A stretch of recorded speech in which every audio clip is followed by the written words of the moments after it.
Titanic के डूबने की कहानी।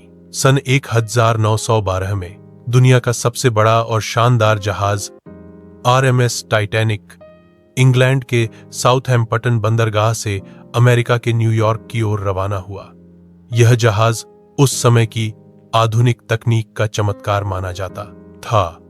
इसे अडूबने वाला जहाज कहा जाता था क्योंकि इसकी बनावट इतनी मजबूत थी कि किसी को विश्वास ही नहीं था कि यह कभी डूब सकता है। जहाज में लगभग 2200 यात्री और कर्मचारी सवार थे। अमीर व्यापारी, कलाकार, आम लोग और मजदूर जो नई जिंदगी की उम्मीद में सफर कर रहे थे।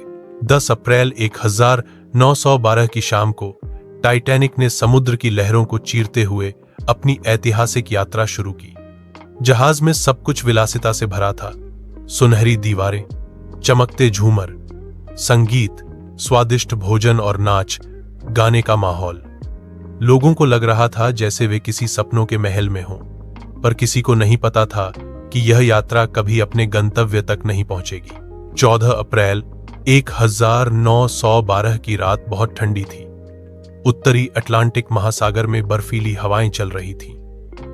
रात करीब 11:40 बजे जहाज के पहरेदारों ने आगे तैरते एक बर्फ के पहाड़ आइसबर्ग को देखा। उन्होंने तुरंत चेतावनी दी, लेकिन तब तक बहुत देर हो चुकी थी। टाइटैनिक की गति बहुत तेज थी और वह बर्फ के पहाड़ से टकरा गया। टकराने से जहाज के निचले हिस्से में गहरे छेद हो गए और पानी भरने लगा। शुरुआत में यात्रियों को लगा कि यह कोई मामूली हादसा है, परंतु कुछ ही देर में जब जहाज झुकने लगा तो लोगों में भगदड़ मच गई। कप्तान एडवर्ड स्मिथ ने स्थिति को संभालने की पूरी कोशिश की।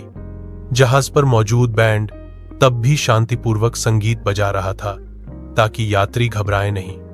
लेकिन सबसे बड़ी गलती यह थी कि टाइटैनिक में सबके लिए लाइफ बोट्स बचाव नावें नहीं थी। केवल आधे लोगों के लिए ही नावें थीं। जिन्हें मौका मिला वे ठंडे पानी में उतरने लगी। कई औरतें और बच्चे पहले भेजे गए, लेकिन सैकड़ों लोग जहाज पर फंसे रहे। धीरे धीरे टाइटैनिक समुद्र की गहराई में समाने लगा। रात के लगभग 2:20 बजे यह विशाल जहाज पूरी तरह से डूब गया। ठंडे पानी में हजारों लोगों की चीखें गूंज उठीं। कुछ ही लोगों को पास से गुजरते जहाजों ने बचाया। इस त्रासदी में लगभग 1500 लोगों की मौत हुई। दुनिया भर में यह घटना एक झटका थी। टाइटैनिक के डूबने ने इंसान को यह सिखाया कि तकनीक पर अंधा विश्वास नहीं करना चाहिए और सुरक्षा हमेशा सबसे पहले होनी चाहिए। आज टाइटैनिक समुद्र की गहराइयों में सोया हुआ है, पर उसकी कहानी अब भी लोगों के दिलों में जिंदा है, घमंड, मानवीय भूल और साहस की अमर गाथा के रूप में।